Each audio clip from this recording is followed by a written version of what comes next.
Hello everyone. Last video में मैंने आपसे क्वाड्रेटिक के ग्राफ के बारे में बात की थी कि भाई क्वाड्रेटिक का ग्राफ कैसे बनता है और क्वाड्रेटिक की हम रेंज कैसे निकालते हैं। और वहाँ पे हमने एक बहुत ही इम्पोर्टेंट पॉइंट डिस्कस किया था, क्वाड्रेटिक का साइन, कि भाई क्वाड्रेटिक कब हमेशा पॉजिटिव होती है और क्वाड्रेटिक कब हमेशा नेगेटिव होती है। ये बात बहुत इंपॉर्टेंट है। जैसे हमारे पास कोई क्वाड्रेटिक एक्सप्रेशन है, जैसे क्वाड्रेटिक एक्सप्रेशन है ax² plus bx plus c, ये हमारे पास क्वाड्रेटिक एक्सप्रेशन है।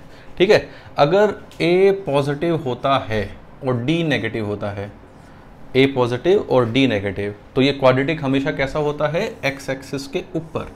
भाई a पॉजिटिव तो अपवर्ड पैराबोला, a पॉजिटिव तो अपवर्ड पैराबोला, और d नेगेटिव मतलब रूट्स रियल नहीं है।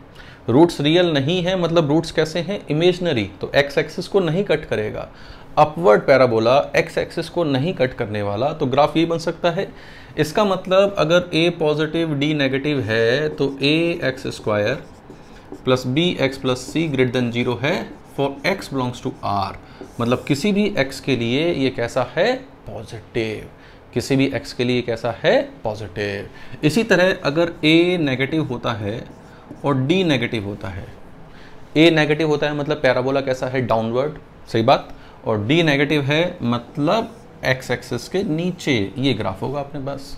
इसका मतलब ग्राफ x एक्सिस के हमेशा नीचे है, ग्राफ x एक्सिस के हमेशा नीचे है। इसका क्या मतलब है कि क्वाड्रेटिक हमेशा नेगेटिव है, कि ax² plus bx plus c is less than 0 for x belongs to r। इसका मतलब कभी पूछे कि भाई क्वाड्रेटिक हमेशा पॉजिटिव हो तो हमें कंडीशन क्या लगानी है, a पॉजिटिव d नेगेटिव। कभी पूछे क्वाड्रेटिक हमेशा नेगेटिव हो तो हमें कंडीशन क्या लगानी है, a नेगेटिव d नेगेटिव। सही बात, याद रहेगी हमारे पास ये बात। चलिए इस पे हम क्वेश्चन देखते हैं, बहुत ही इंपॉर्टेंट कॉन्सेप्ट है, तो क्वेश्चन हमें आना चाहिए अच्छी तरह से। जैसे क्वेश्चन है find least integral value of n, value of n so that find least integral value of n so that n minus 2x², ठीक, plus 8x plus n plus 4, n minus 2x² plus 8x plus n plus 4 is greater than 0 for x belongs to r। किसी भी x के लिए हमेशा ये 0 से बड़ा होना चाहिए। अब किसी भी x के लिए ये हमेशा 0 से बड़ा होना चाहिए, हमें इस बारे में बात करनी है ना। तो किसी भी x के लिए ये हमेशा पॉजिटिव होना चाहिए, तो a कैसा होना चाहिए, पॉजिटिव। तो n कैसा, n माइनस 2 कैसा हो गया, पॉजिटिव। ये तो हो गई कंडीशन 1। दूसरी कंडीशन किस पे बनेगी, d पर, d should less than 0। d कैसा होना चाहिए, नेगेटिव। d क्या है, b² 8² 64 माइनस 4 इंटू a कितना है, n माइनस 2, c कितना है, n plus 4, that should greater than 0। तो 4 हमने उड़ाया तो कितना बचा, 16। तो 16 भाई मैंने माइनस से भी मल्टीप्लाई कर लेता हूँ, n माइनस 2 n प्लस 2 4 कितना होगा, n² प्लस 2n, ठीक है, plus 4 minus 2 that will be minus 8, और इसकी मल्टीप्लाई करूंगा दैट विल बी माइनस 16। सही बात, दैट शुड लेस देन 0। ये हमारे पास लेस देन 0 होना चाहिए, कि दैट शुड लेस देन 0। भाई n² plus 2n minus 8 minus 16 that should less than 0। ये हमारे पास लेस देन 0 होना चाहिए। सही बात, सॉरी ये लेस देन 0 था, d लेस देन 0 था, माइनस से मल्टीप्लाई करो तो साइन क्या हो जाएगा, ग्रेटर देन इक्वल टू 0। तो ये हमारे पास 0 से बड़ा होना चाहिए, दिस शुड ग्रेटर देन 0, कि n² plus 2n minus 8 minus 16 that should greater than 0। भाई यहाँ पे लेस देन था और मैंने माइनस से मल्टीप्लाई करा है, तो साइन ऑफ इनइक्वलिटी क्या हो जाता है, चेंज। अब यहाँ पे अगर हम इसको देखें, n² plus 2n minus 24 that should greater than 0, ठीक बात। इसके फैक्टर करते हैं, 24 के फैक्टर 6 इंटू 4, 6 4 जा 24, तो ये हमारे पास फैक्टर क्या होगा, n plus 6 n minus 4 that should greater than 0। इसको हम कैसे सॉल्व करेंगे, वेवी कर्व से। ये वेवी कर्व बार बार काम आएगा, तो वेवी कर्व वाला लेक्चर आप ढंग से देख लेना एक बार। तो n या तो 4 से बड़ा होना चाहिए या -6 से छोटा होना चाहिए, और ये कंडीशन क्या थी, n 2 से बड़ा होना चाहिए। सही बात। तो हमारे पास इन दोनों का हमें क्या लेना है, इंटरसेक्शन। इन दोनों का हमें क्या लेना है, इंटरसेक्शन। इन दोनों का हमें इंटरसेक्शन लेना है, तो हमारे पास आंसर क्या आ गया, n belongs to 4 to infinity। ठीक, लेकिन मुझे तो least integral value of n बतानी है। तो 4 से लेके इन्फिनिटी में लीस्ट इंटीग्रल, सबसे छोटी इंटीग्रल वैल्यू क्या है, 5। तो answer of this question will be n is equal to 5, कि इस क्वेश्चन का आंसर क्या है, n इज इक्वल टू 5। ठीक है, चलिए एक क्वेश्चन और करेंगे। कॉन्सेप्ट इंपॉर्टेंट है, इसलिए एक क्वेश्चन इसी के जैसा मिलता जुलता करना चाहिए। हाँ जी, क्या है हमारे पास क्वेश्चन? क्वेश्चन है कि find all real values of A, find all real values of A so that inequality a minus 4x square minus 2ax plus 2a minus 6 less than 0 is true for all real values of x, for all real values of x। ठीक है, कि भाई ये जो हमारे पास expression है a minus 4x square minus 2ax plus 2a minus 6, ये हमेशा लेस देन 0, मतलब ये हमेशा नेगेटिव होना चाहिए। पहले अपने आप ट्राई करो, फिर उसके बाद आंसर इसका आप देखना। तो ये हमेशा नेगेटिव होना चाहिए। इसका हम कैसे करें, मतलब क्वाड्रेटिक हमेशा नेगेटिव होना चाहिए, मतलब क्वाड्रेटिक ग्राफ एक्स एक्सिस के हमेशा नीचे होना चाहिए। अब क्वाड्रेटिक का ग्राफ एक्स एक्सिस से हमेशा नीचे होना चाहिए, तो what should be the condition? Condition is a negative and D negative. की कंडीशन क्या है, ए नेगेटिव एंड डी नेगेटिव। अब ए नेगेटिव एंड डी नेगेटिव, ए क्या है, ए माइनस 4, ए मतलब कोफिशिएंट ऑफ एक्स स्क्वायर, तो ए क्या है, a माइनस 4, तो a minus 4 should less than 0, कि a माइनस 4 0 से छोटा होना चाहिए। ठीक बात। फिर उसके बाद d should less than 0, d क्या है, b square 4a square minus 4a, a is a minus 4, c is 2 times a minus 3, that should less than 0। सही बात। 4 अपना उड़ा देते हैं यार, ये 4 अपना उड़ गया, 4 अपना उड़ गया, बचा क्या, a स्क्वायर, ठीक, माइनस 2 इंटू, इन दोनों को मल्टीप्लाई करा क्या बचेगा, a square minus 7a plus 12, that should less than 0। a square minus 2a square minus a square plus 14a plus 14a, और यहाँ minus 24, that should less than 0। सही बात। हमने इसे माइनस से मल्टीप्लाई कर दिया, साइन ऑफ इनइक्वालिटी क्या हो जाएगा, चेंज। तो a square minus 14a plus 24, that should greater than 0। फिर साइन ऑफ इनइक्वालिटी अपना चेंज हो गया। 24 के फैक्टर, 12 2 जा 24, 12 प्लस 2 14, तो हमारे पास ये फैक्टर हो गए a minus 2, a minus 12, that should greater than 0, ये इसके फैक्टर हो गए। तो a माइनस 2, a माइनस 12 मतलब 2 से छोटा या 12 से बड़ा, और कंडीशन क्या थी, पहली कंडीशन a 4 से छोटा। ठीक, तो what should be the intersection of these two condition, intersection of these two condition will be this. अब इन दोनों का इंटरसेक्शन ये है, तो what should be the answer of a, a belongs to minus infinity से लेके 2, कि a कहाँ से कहाँ तक है, माइनस इन्फिनिटी से लेके 2 तक है। आई बात समझ में बच्चों, कि हम इस तरह के क्वेश्चनों को कैसे कर रहे हैं। मैंने 2 क्वेश्चन एक साथ लिए हैं। 2 क्वेश्चन एक साथ लेने का मतलब ये है कि ये कॉन्सेप्ट बहुत इम्पोर्टेंट है कि क्वाड्रेटिक हमेशा पॉजिटिव कब होगी और क्वाड्रेटिक हमेशा नेगेटिव कब होगी। तो इसलिए इस कॉन्सेप्ट की इम्पोर्टेंस देखते हुए मैंने 2 क्वेश्चन लिए हैं, है ना। चलिए एक क्वेश्चन और करते हैं जो इससे ही कुछ कुछ मिलता जुलता होगा। जैसे एक क्वेश्चन हम और करते हैं,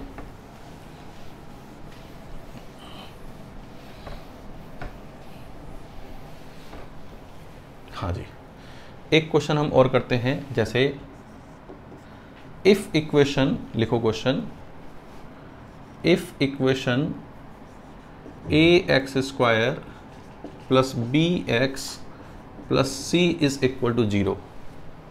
if equation ax square, abc real number है, if equation ax square plus bx plus c is equal to 0 has imaginary root, has imaginary root, imaginary roots. If ax square plus bx plus c is equal to 0, abc belongs to R, has imaginary roots. Then and c is less than 0, and c is less than 0. Then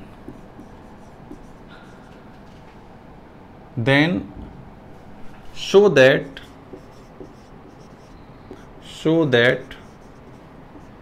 first part a plus b plus c is positive। सही बात, ये first part है कि a plus B plus C कैसा होगा, positive. Second part a minus B plus C, sorry a plus B plus C is negative और a minus B plus C is also negative. Third part 4a plus 2b plus c is also negative. ठीक है कि भाई हमें ये 3 part show करने हैं। a plus B plus C negative है, a minus B plus C negative है और 4a plus 2b plus C negative है। सही बात। चले इसमें और भी पार्ट बना सकते हैं। जैसे इसमें और पार्ट हम ये बना सकते हैं क्या, fourth part a plus 3b plus 9c is negative.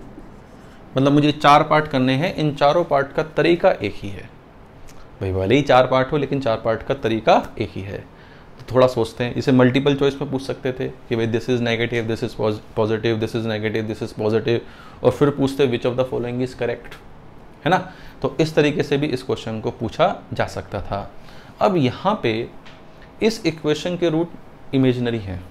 अगर मैं इसे fx मान लूँ कि fx इज इक्वल टू देसी फंक्शन मान लिया। अब क्वाड्रेटिक इक्वेशन, क्वाड्रेटिक फंक्शन जो है उसका d नेगेटिव है। भाई क्वाड्रेटिक फंक्शन जो है उसका d कैसा है, नेगेटिव। क्वाड्रेटिक फंक्शन का अगर d नेगेटिव होता है, क्वाड्रेटिक फंक्शन का अगर d नेगेटिव होता है तो मतलब इमेजिनरी रूट्स होते हैं। इमेजिनरी रूट्स का मतलब ग्राफ या तो x एक्सिस के हमेशा ऊपर है या फिर ग्राफ x एक्सिस के हमेशा नीचे है।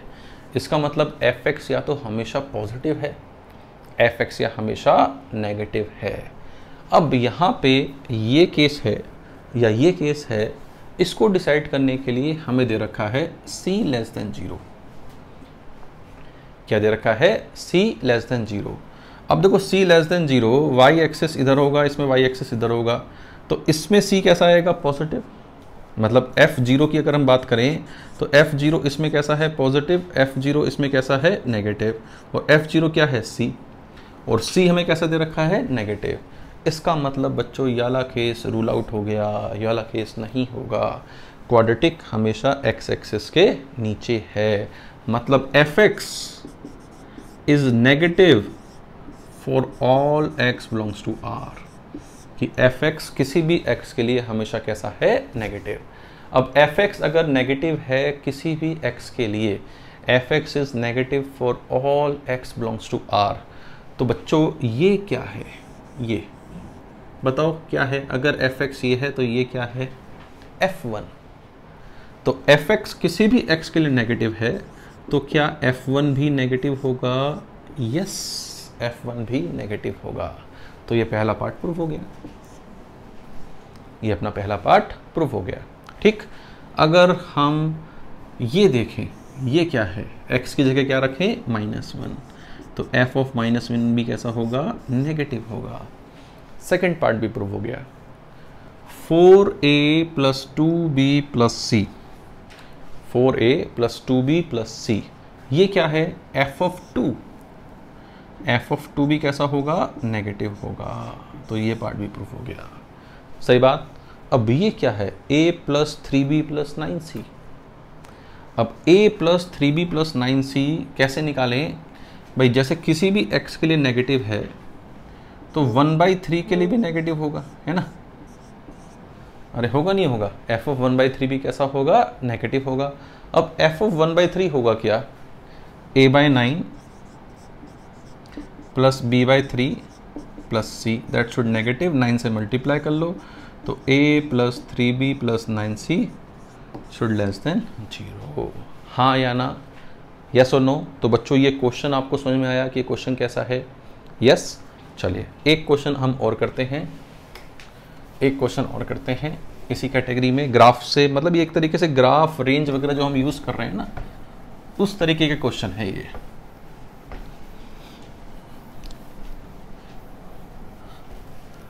जैसे हमारे पास एक क्वेश्चन है ये कि क्वेश्चन लिखिए, fx is equal to x की power 4 minus 4x square plus 1, x belongs to r, find range of fx, find range of fx, कि fx की रेंज क्या है। अब आप कहोगे सर सिखाई तो आपने क्वाड्रेटिक की रेंज, पूछ रहे हो डिग्री 4 की रेंज, कितना अन्याय है। ऐसा अन्याय मत करो।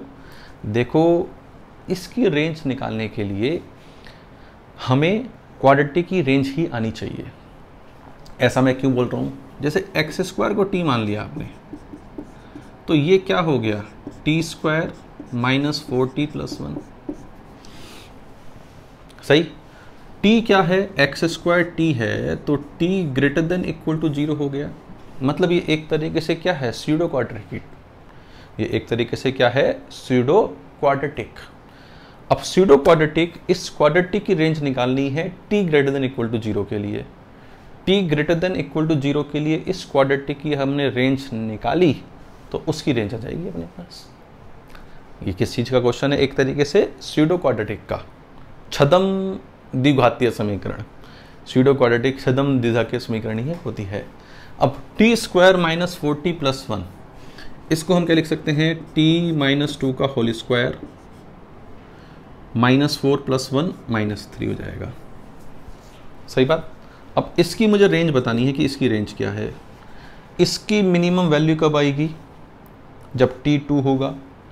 क्या t2 हो सकता है, यस t2 हो सकता है, 0 से बड़ा है तो t अपने पास 2 हो सकता है। t2 हो सकता है तो इसकी मिनिमम वैल्यू कितनी आ गई, 3, तो सॉरी -3, मिनिमम वैल्यू कितनी आ गई, -3, कि minimum value of this will be -3, कि मिनिमम इज -3। सही बात।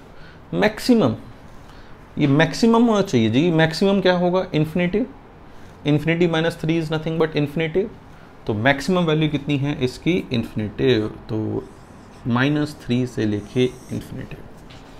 तो range of this function is -3 से लेके इन्फिनिटिव। हाँ या ना। तो बच्चों ये जो मैंने कुछ क्वेश्चन कराए ये सारे के सारे किसके ऊपर थे, ग्राफ के ऊपर। ग्राफ का बहुत रोल है क्वाड्रेटिक में, ग्राफ का क्वाड्रेटिक में ही नहीं किसी भी फंक्शन में बहुत रोल है। सही बात। अगर हमें अच्छी तरह से ग्राफ आते हैं तो हमें फंक्शन का एक बेटर इंसाइट मिलता है हमेशा। तो ये जो क्वेश्चन थे ये हमारे ऐसे क्वेश्चन थे जो क्वाड्रेटिक के ग्राफ से रिलेटेड थे, क्वाड्रेटिक की रेंज से रिलेटेड थे। सही बात। तो जो हमने लेक्चर में पढ़ाया था ये उससे रिलेटेड हमारे पास अच्छे क्वेश्चन भी थे, ठीक, और बेसिक क्वेश्चन भी थे, कॉन्सेप्ट को सिखाने वाले भी थे और एडवांस फोड़ने वाले भी थे। ठीक बात। तो इस लेक्चर में इतना ही मैं रखता हूँ। इसी तरह मैं आगे और भी आपके साथ वीडियो शेयर करता रहूँगा उम्मीद करता हूँ कि आपको ये जो प्रॉब्लम्स हैं ये अच्छी लगी होंगी, और आपको अगर अच्छी लगी हैं तो प्लीज़ इस वीडियो को लाइक करें, शेयर करें, और कोई फीडबैक है तो उसे कमेंट बॉक्स में ज़रूर लिखें। Thank you very much.